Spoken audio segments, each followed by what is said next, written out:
of all, welcome to our talk on addiction, which I'm sure is a very vast topic, but we'll just try and touch on the basics, I suppose, that we can. Exactly.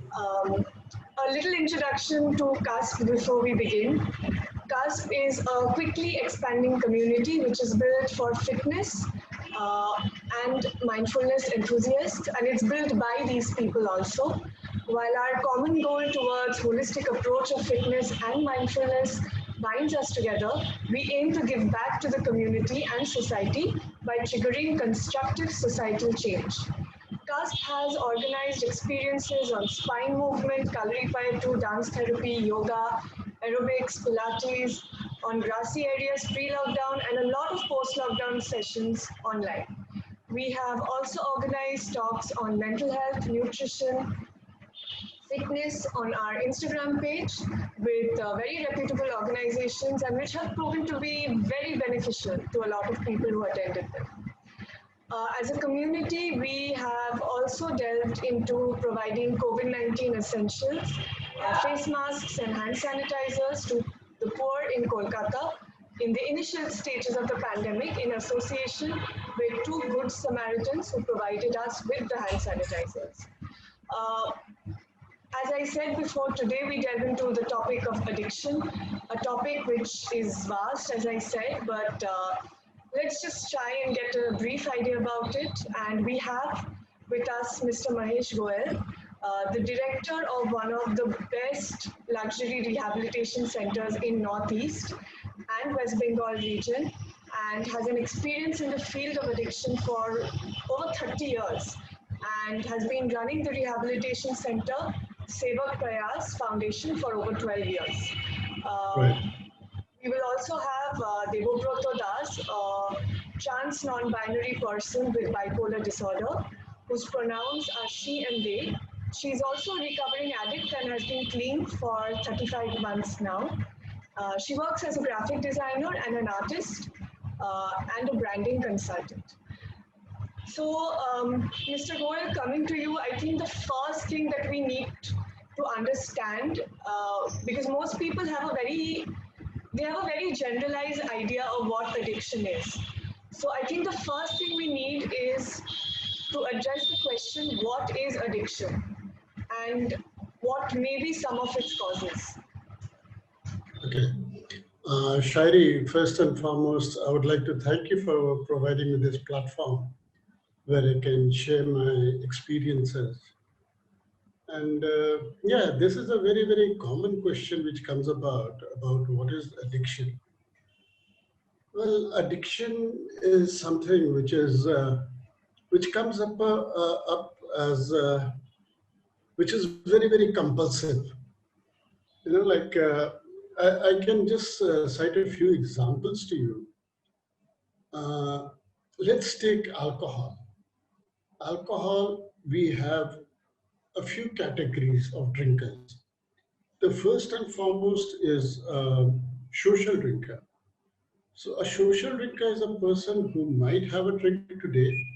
He might have just a small amount of it and forget about it for the next 6 months. Next 6 months, again, if there's a party or someone pressurizes him or something of that sort, he might have it, he might not have it. So that's a kind of a drinker which we see in the society quite often. The second one is what we call it a moderate drinker. Now, this person might be having a drink every 1 month or every 15 days. He might go to a bar also to have a drink with his friends, but he normally never drinks alone. He will never have a drink alone. He takes it with a friend or something of that sort. If there's a party, if there's some occasion, something or the other, he loves his drink. He takes his 2 drinks. He comes back home. He's very sober. He enjoys with his family. He has no issues at all. Now, the third category could be a moderate and a heavy drinker. Now, this person, you might find him, it's a very, very thin line between a heavy drinker and an alcoholic. Now, you might see this guy having almost a bottle of a drink today. And when you see him the way he is drinking, you'll say, oh my God, this guy is an alcoholic. He drinks in such a way, he can, but then you'll see him, he'll drink a bottle of the entire whiskey or hard drink or whatever it is, and you'll see him even driving down home. He won't have an issue. He'll go to sleep, and next day morning he's in his office. There's no issues with him. He's forgotten about the last evening episode altogether. And then maybe another 4 or 5 days, or even maybe a week, he might not have a drink. And then again, if he has a drink, he might go wild about it. When he's drinking, you see him, and every people around, they'll really pronounce him as an alcoholic, the way he drinks. But then it's okay with him. He'll have the drink, he goes back home. Even there are some heavy drinkers who have a drink every day. They might drink every day. They have their own quantity. It could go to a very heavy amount. It could be just a small amount of about 2 pegs or something of that sort. And he will go back to his normal life whenever it is needed. Let's say tomorrow the doctor tells him that you're not feeling good, your liver is not very good, so I think you should stop drinking. He'll say, okay, doctor, I'll do that. And he'll stop drinking. Absolutely, he'll take his medicines. He'll be absolutely normal until the next few months. He'll take good care of his health. And then maybe again he might go back to drinking, or he may not.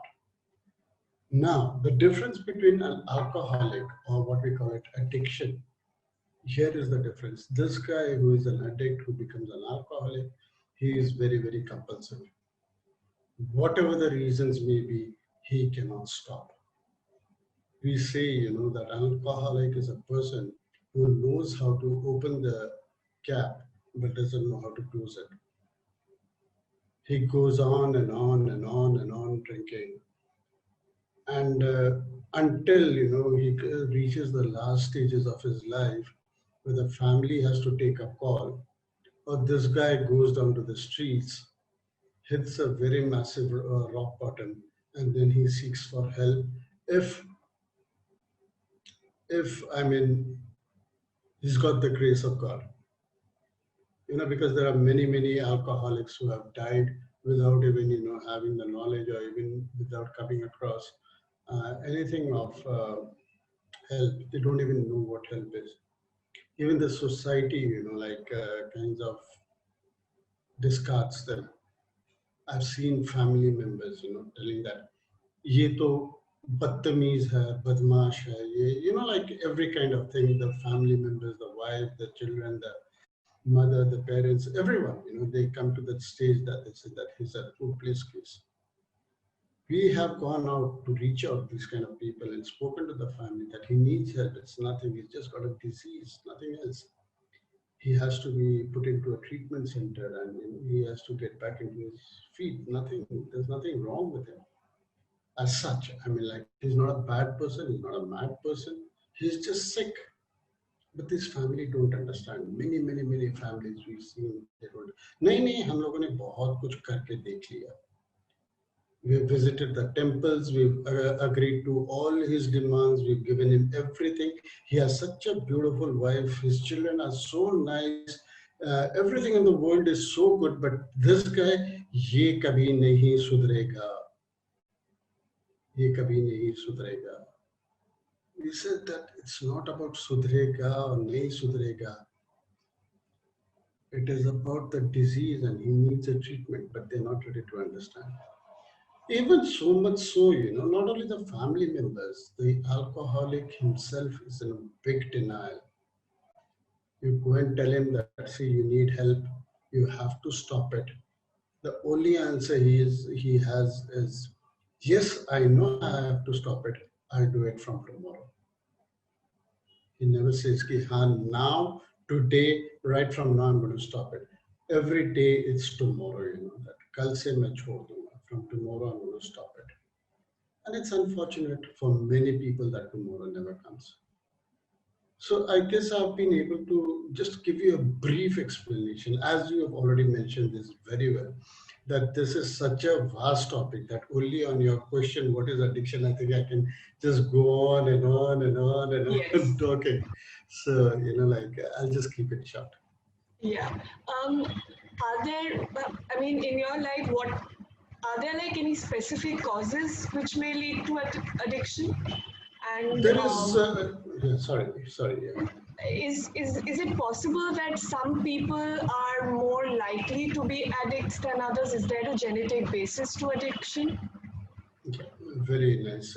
That's a beautiful one. But let me tell you, yeah, there is no known cause. Science has never been able to prove it. What is the exact particular cause of addiction?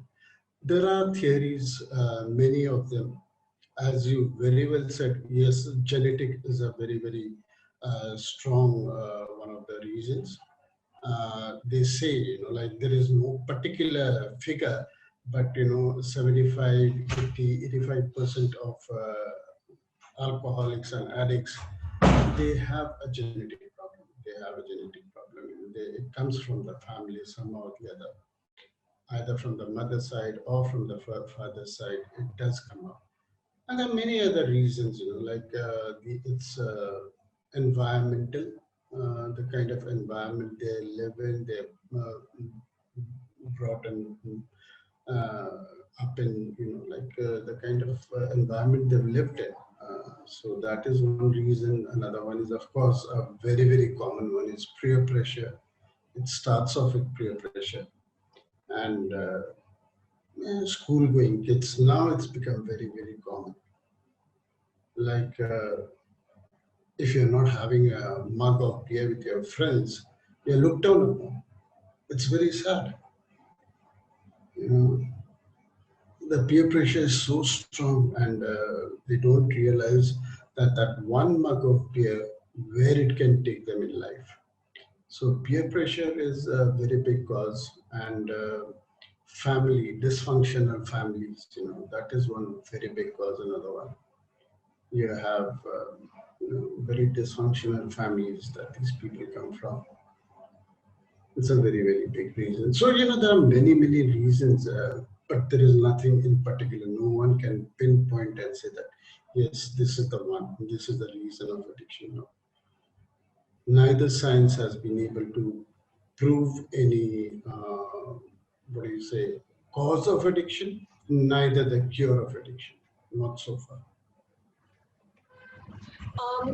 What are some of the physical and psychological effects that we find in people who have gone into addiction?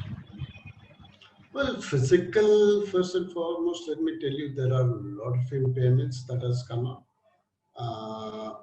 Starting right from the beginning, like if you go, the common one which we normally see in an everyday affair, like it's very common. Whenever anyone enters a rehab, the first and foremost thing that the doctor says is LFT test, one LFT. That means, the most commonly affected is the liver. In physical, the liver, the kidney, there are the different organs, in body which are affected in a very severe way. Psychologically, yes, there are many chemicals now which are being used by the younger generations. For example, cannabis, inhalers. These have really caused a lot of mental problems in the young generation. We see very young people come to our rehab, and it's very sad that these guys, which were once toppers in their school, have now become, kind of mentally retarded. We have to take them to psychiatrists, and we've heard the doctors pronounce that becomes schizophrenics. And normally there's no cure for it, but then, with prolonged treatment, we've seen miracles happen, that these people have come back into normal living. But they really need very long treatment, these kind of people. And yes, one biggest psychological problem that an alcoholic and addict has is denial. This is a very big problem that they go through. I'm almost in my deathbed. I'm about to die, but still, नहीं ये problem नहीं है मेरा. Problem is not the chemical. My problem is, अगर मेरे पास एक बहुत अच्छा job होता, if I would have had a very good job, I would never be into it. If my wife would not have been like this, like they have 110 reasons for their addiction, but they do not accept that, they've got a problem. They need a proper treatment. They have to get into some kind of an institution.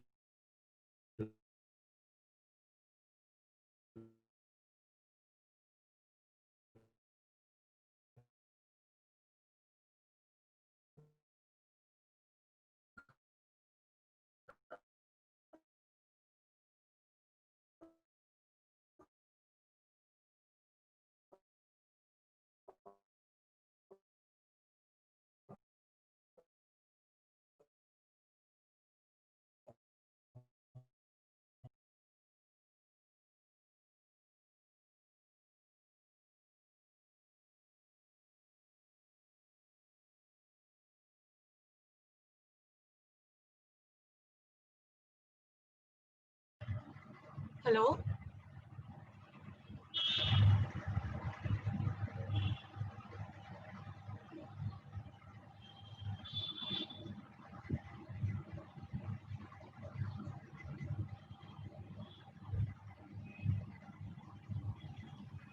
Hello. Yeah, I think there was some internet issue. Yes, I think some connection issues. So your video is not visible again. Yeah, just a second. Sure, no problem.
I think reconnected.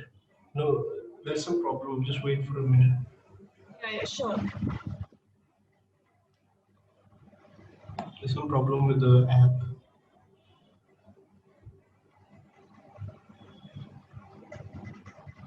Okay, yeah. There we go. Internet issues, you can never know what it's going to do. Yeah. Also, I think another effect of addiction is also the social relationships are very strained because of addiction. Definitely. Like, see, it's a trait which an addict happens to come through. Addiction starts as, let's take an example of the peer pressure. It starts with friends and everything. And as you go down the line, as your addiction progresses, you have a lot of friends and, you share your chemicals and you go out and you go to the bars and you go to the pubs and you go to the joints and everything. Now, but then, in the latest stage of addiction, as the addiction progresses, you happen to become isolated totally from the society. Now, people start questioning you. Is something wrong with you? Kya hua? Nowadays, you look very unhealthy. Your face is not looking very good. Your dressing style has changed. So, when all these questions start coming up, and especially, the biggest problem an addict starts having is the monetary problem. And earlier, he was blowing up a lot of money on his friends and everything. But in addiction, we call it that all the friends are fair weather friends. So as long as you have very good amount of money and everything, these friends are with you. Now you started going short on money. Your parents have stopped giving you, your relatives have stopped giving you, they know that you are something is wrong with you. So these friends also, they start, moving out from you. They don't stick around with you anymore. And moreover, earlier it was okay. I used to buy chemicals for 4 people, but now buying for myself is not enough. I cannot sustain myself alone. So I start becoming a loner. I go into the room. There is a little bit of misconception also out there when family tell me that ये depression में चला गया है. It's not exactly depression at that point of time. You cannot say, that word depression is so vastly used in our society nowadays that, it's a very misused word. If you see your child, for 1 hour he's in his room, he's alone, the parents come and tell me कि वो depression में चला गया है. He's in depression. No, no, no, that's wrong. That's very, very wrong. They do not understand what is depression. Anyway, we'll talk about this topic some next time. But this is something very, very. This guy becomes a loner. He starts staying alone. He's in his room all by alone. He becomes, something. Even so much so, like for example, if there is a marriage in my house or a party or something of that sort. Firstly, whoever is hosting the marriage, they don't want me to come because they know if I come, I'm going to cause a kalata. I'm going to do something wrong. I'm going to swindle money. I'm going to swindle something from there and walk off. I'm going to create a problem. So somehow or the other, they, don't invite me by any means. Secondly, even if with some kind of thing they have sent an invitation, my parents will definitely not want me to go there. If he goes, then we are not going.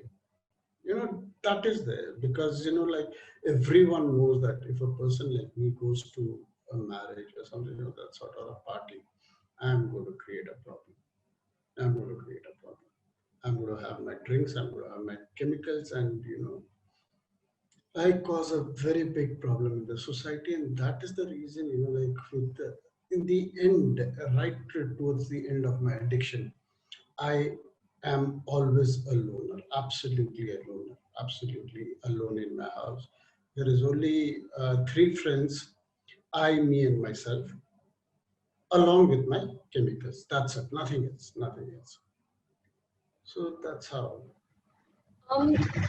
As the society, are there any signs or signals that we can look out for which may indicate that somebody is going into addiction? Oh yes, definitely. You will see uh, a complete change in his behavior. Once you start seeing your child or your spouse or your sibling or anyone, you know very well, or even your neighbor or someone, you know very well the person, the way that kind of person has been throughout his life till recently. And now, after this guy goes into chemicals and starts abusing stuff, you'll see 100% change in his behavior.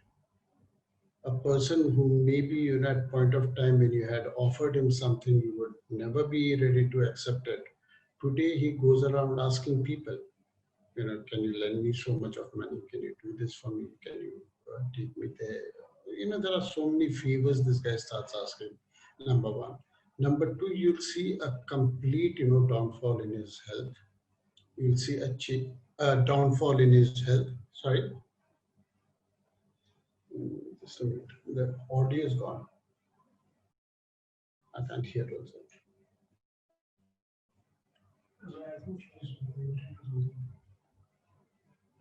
I can't hear her also.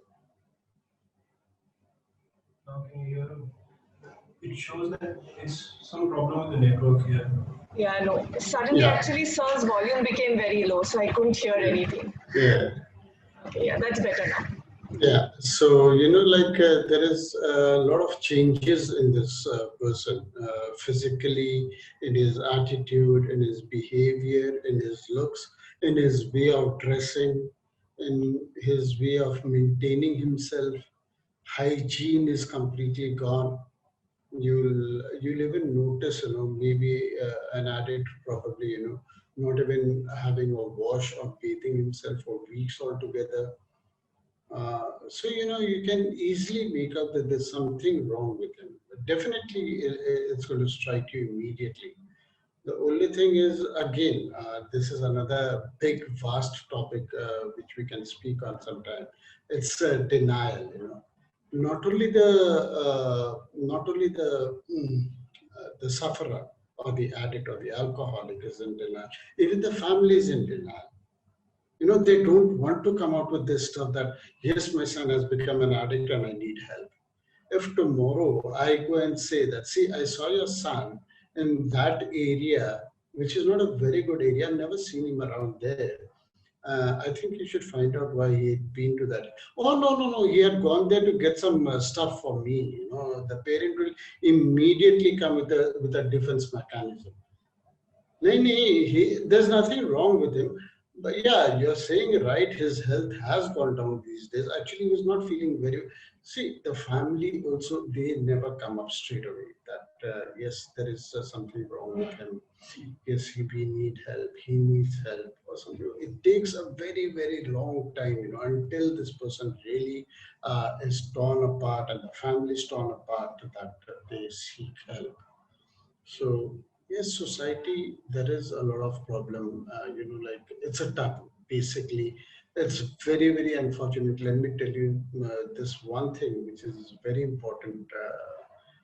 In India, addiction has not been recognized as a disease in 99% of the areas or families or anywhere.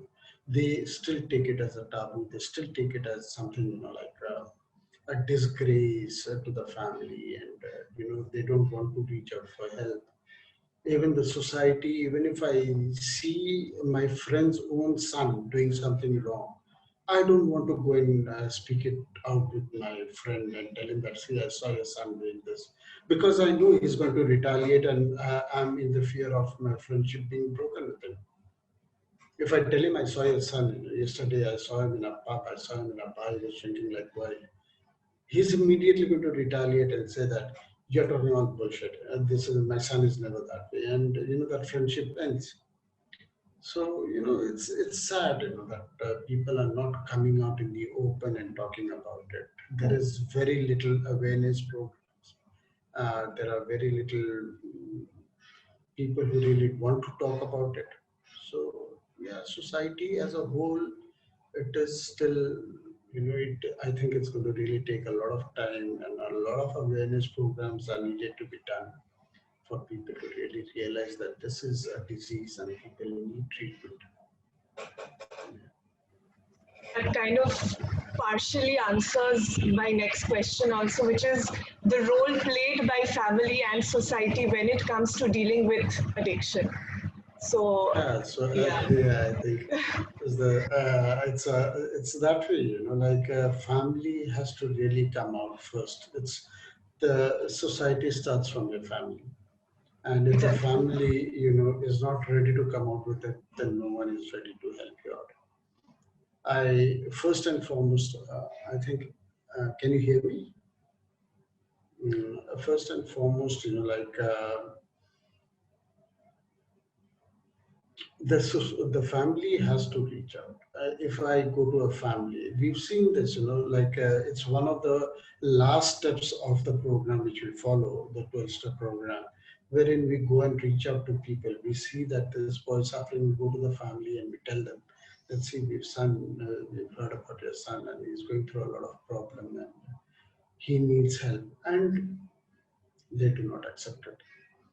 until the last stages they reach, until they see that, he's been stealing, and until, even we've reached the stage, we've seen people reach the stage where the person, the addict is busted and he's caught by the cops, and he reaches the behind the bars and all that. Or, we've seen people where the doctor has given up. Recently, I'm dealing with a case where one person, he's reached a stage where he's got liver cirrhosis, he's got every kind of illness. The doctors have given up hope on him. The doctors say that he's not going to survive, he's going to die. And now this family is coming to me and saying that we need help. So this is sad, this is very bad. And, so I spoke to his wife and I asked him, why have you come to me now? Why didn't you come to me earlier? नहीं sir, वो क्या है, थोड़ा समाज में भी तो देखना पड़ता है, फैमिली में देखना पड़ता है. We have to look at our relatives. So, the best part, I'm telling you, the most wonderful thing which I heard from this lady was, she's saying, even today I'm not ready to admit him in the rehab. I said, why? And she says that I spoke about it in my family and I said that this guy needs a rehabilitation probably. He might survive from there. He might come out. And my entire relatives are telling me that it's for your ease and comfort that you want to put him in a rehab. You want to dump him. So, मैं क्या करूं? What should I do? I had to literally tell her, see, it's about your life and your husband. Just stop listening to the relatives as of now. Just stop that. And she's so fearful. She was so scared. Nahi, sir, but then I'll be thrown out of the family. I'll be thrown out of the society. People have a lot of misconceptions about all the rehabs. Yes, I do agree that some rehabs have not done very well. But just picking up on one or two rehabs, and the society's got this, that rehab mein dalne ka matlab is going to be beaten up, he's going to be tied down, not going to get food to eat, he's going to be tortured. And, like all kinds of things they've got. So, I tell a man, you please come and stay for a few days yourself first. And you see what happens in a rehab. And so this is it, it all sums up to one thing, and that is lack of awareness. Lack of awareness, yes. Right. I want to come and touch upon a little bit, because I know it's a huge topic again, on the treatment procedures that you follow in your rehab center and what it's based on. I know it's again, that might be a whole webinar on its own, but if you could just maybe touch upon it. Yeah. So, well, first and foremost, when we get a patient, there is something called detoxification. So he's put into the detoxification stage, where the medical part of the scene comes into it. The doctor comes and visits him. He checks up his entire physical system. Maybe a lot of tests are required with some patients. Some patients it's not necessary. A lot of medications are required in the beginning. They have what we call it withdrawal symptoms. They go through a lot of withdrawals. So that can be managed only with some specific medications. And they have definitely they go through a massive sleep disorder. So that again has to be managed with some medications. So, this takes about maybe 7 days to what we call it the de-addiction phase of 28 days. So first 28 days, they are on the detoxification and de-addiction phase, wherein they are, oriented where they are and why do they need this. And we go very easy with them, they're given a lot of rest and a lot of healthy food and a lot of medications and other things. And once we see that, after maybe about 15 or 20 days, you see these people, they've started eating really very well. After a few days, you see that they start sleeping very well. They become ready for everything. They become the so-called normal people. And there is where we have to start the rehabilitation program. So overall, we take the entire treatment process for about 4 to 5 months. And so after this first month, now the entire program, now if I go into the details of the treatment, as you said, it's going to take very long. So now this entire treatment program is based on a program known as 12-step program. This 12-step program. Yeah. So this is a program which is also known as maybe Alcoholics Anonymous program or Narcotics Anonymous program, which is being heritated from America. This program was first started in America in about 1935 or so. And this is not only the only treatment procedure in the world. I wouldn't say that this is the only treatment program which works for an addict or alcoholic. There are many modes of treatment which different people follow. Some follow their own maybe psychological and medical based programs. Some follow only medical programs. Some follow only psychological programs. So we look at it in a very holistic approach.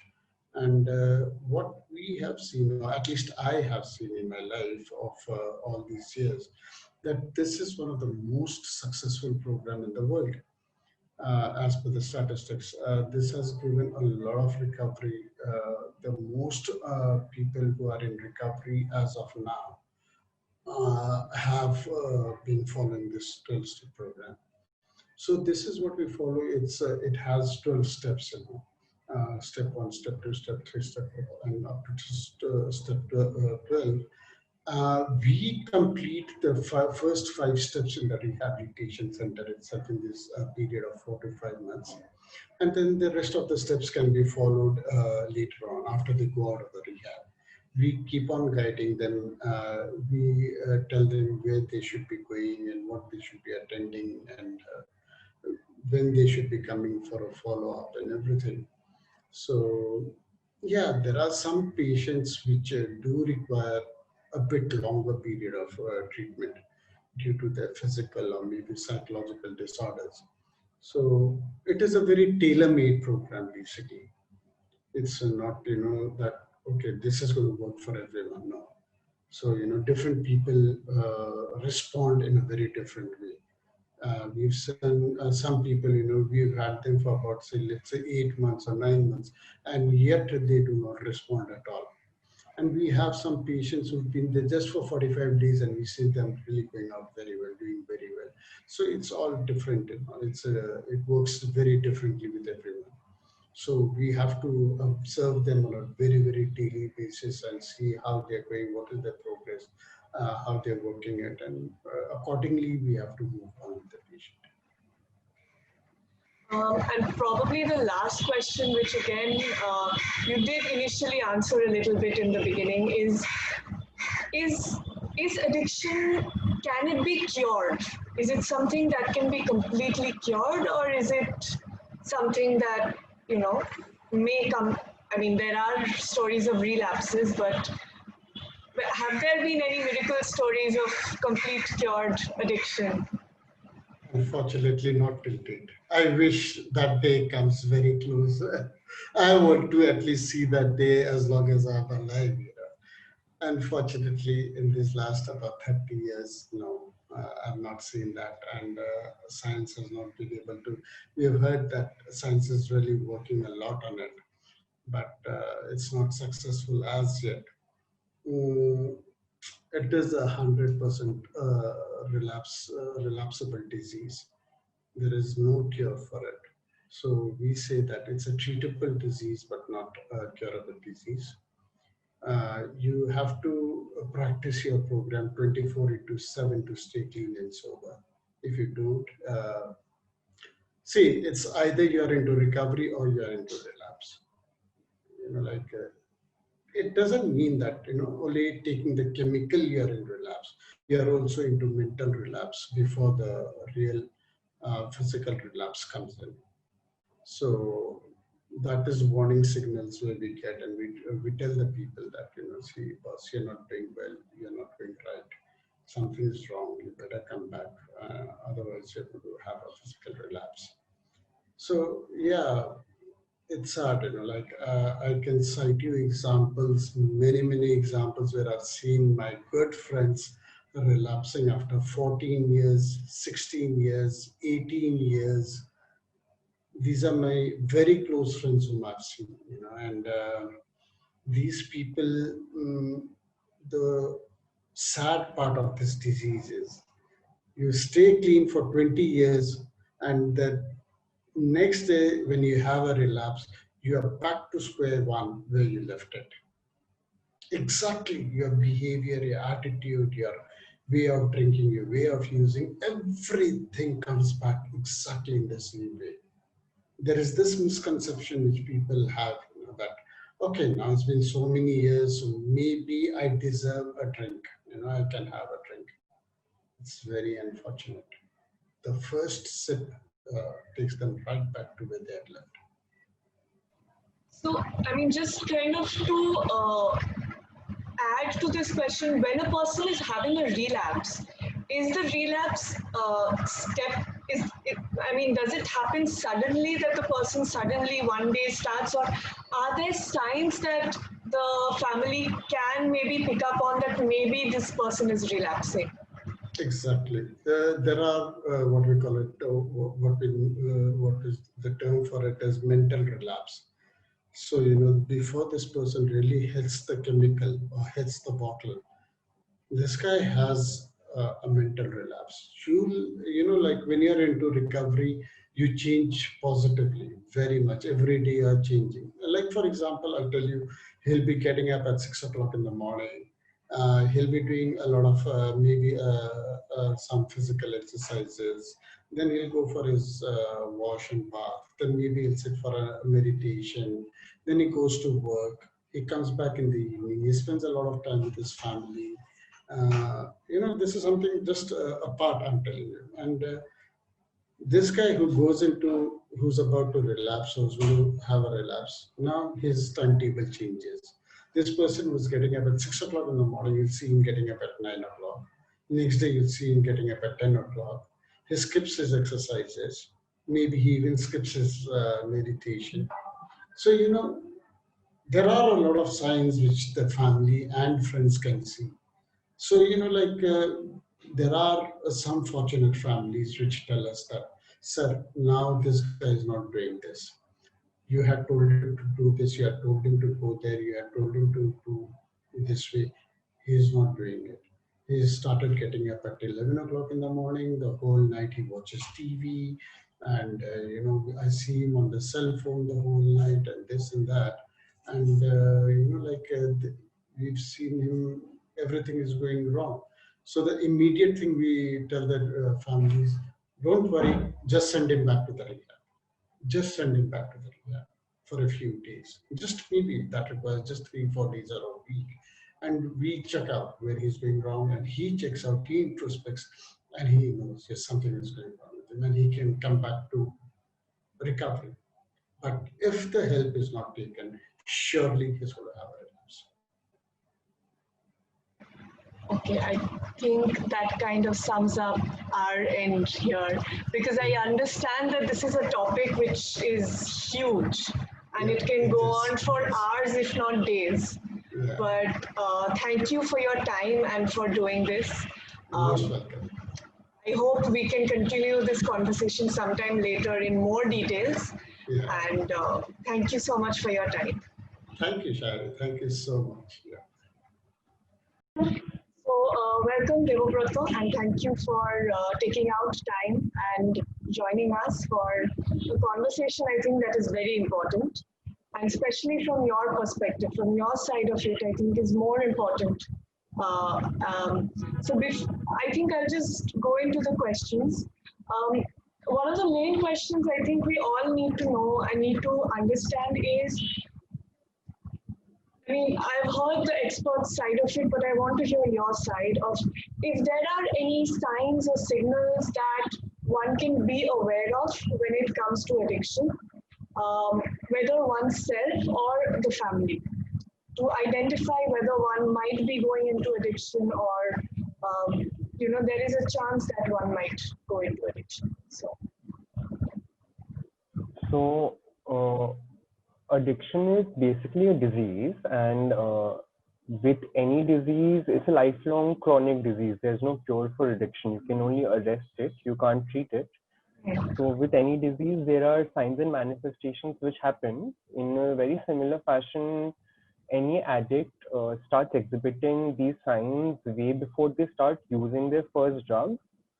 So, this can start appearing from the age of 3. So you can actually monitor these signs from very early on. Signs like obsession and compulsion, signs like, for example, an addict, no matter what they're doing, even as a child. For example, as a child, I used to be an avid reader, so much so that I would not be able to stop reading. Like I would forget to eat food, or whatever I enjoy doing. Like there's like the same with the drug. I didn't know how to stop the drug. In a very similar fashion, anything which I enjoyed doing as a child, I would not be able to stop. Then there are a lot of other symptoms like king baby symptom, and these are signs that you can watch out for, but you can't really do anything about them because an addict will end up using drugs. It's as simple as that. So yeah. um, from your personal experiences, what are the difficulties that a recovering addict might face? A recovering addict basically has to find themselves in normalcy and adjust to a normal life. This includes being around people, places, and circumstances which are outside your control. For example, I try and avoid all kinds of parties or places where there are drugs because it either upsets me and brings back bad memories, or it might even make me want to, that passing thought comes into my head that what if I used? So I have to avoid these at all costs. So in a normal society, that's not possible all the time, because sometimes when I'm passing in the streets, I come across people who are drunk out of their senses, or I can smell weed. Every now and then I can, like, whenever I go out, I can smell weed on the street even from far away. So you best avoid these situations, and yeah, you deal with, life is not a rehab, like it's not a controlled situation. So you have to make the best out of it. I want to kind of understand. I mean, it would be nice if you could kind of give us your story and how you moved from being an addict to being clean for 35 months, because I think that is a very important journey that people need to know about. So if you can give us an idea. So my addiction started right after school ended, and it started with lighter drugs, and it stayed that way for a long time, and occasionally alcohol. But ultimately, the tolerance increases and you stop getting high. And once you stop getting high, you try all the drugs, and you still don't get high after a point.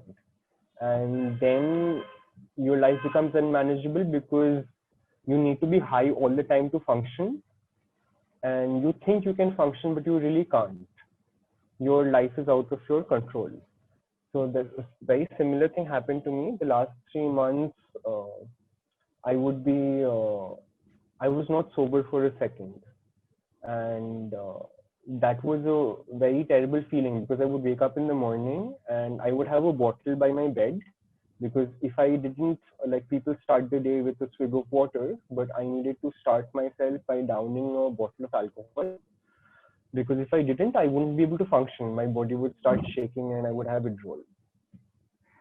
So eventually, I seeked out help because promises after promises, and it would always be the same thing that today is the last day I'm going to use, and from tomorrow it will be a clean start. So life in recovery is similar but opposite in the sense that I don't say that I'm going to be clean for 10 years or I'm going to be clean for the rest of my life. We live in Narcotics Anonymous. We live in a Just for Today program where we say, like in my using period, I used to say that just for today I'm going to use, and from tomorrow I'm going to stay clean, and that never happened. But in my recovery, I do the opposite thing, which I say that for today, I don't know what's going to happen. I'm not going to use today. Tomorrow, I don't know what happens. So we stay clean one day at a time. And by these 1 month days have added up to, it's been 3 years. It's been 3 years and 3 months now. So that I've been staying clean for 1 day at a time. So that's what helps me stay clean. Congratulations on that. That is a huge, huge achievement.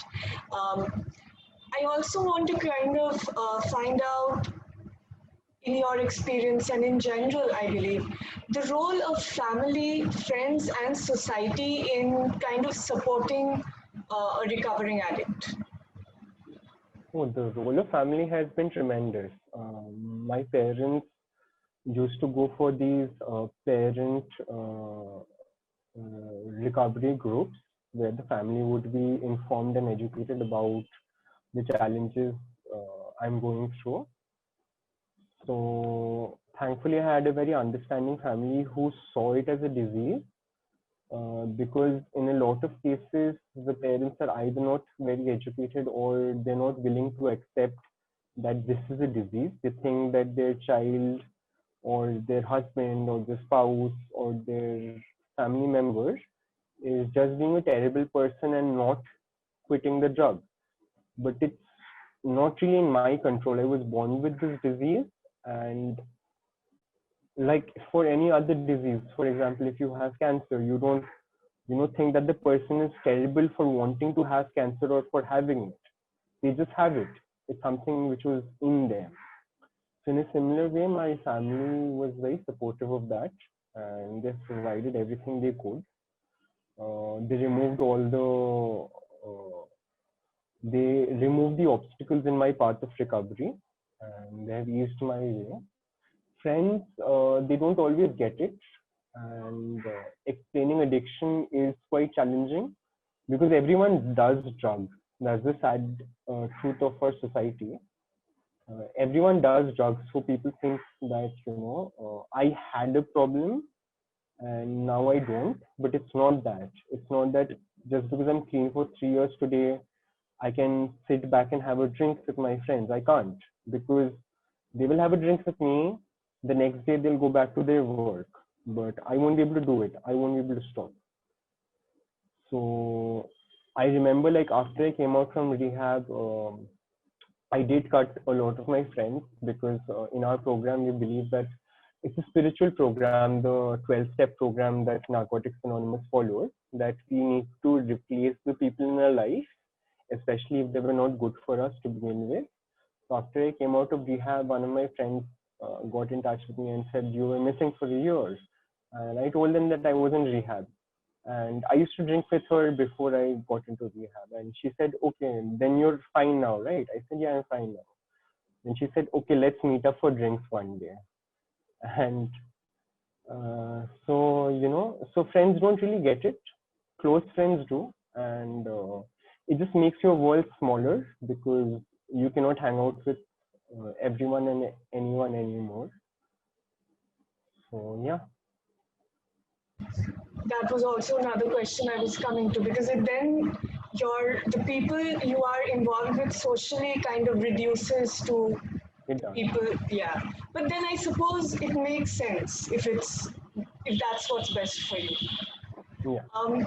Also, coming to one of the major problems that we have in our society are misconceptions associated with addiction. What are some of the misconceptions that you think that you have faced or in general are there with regarding to addiction? I think this is something we all need to address.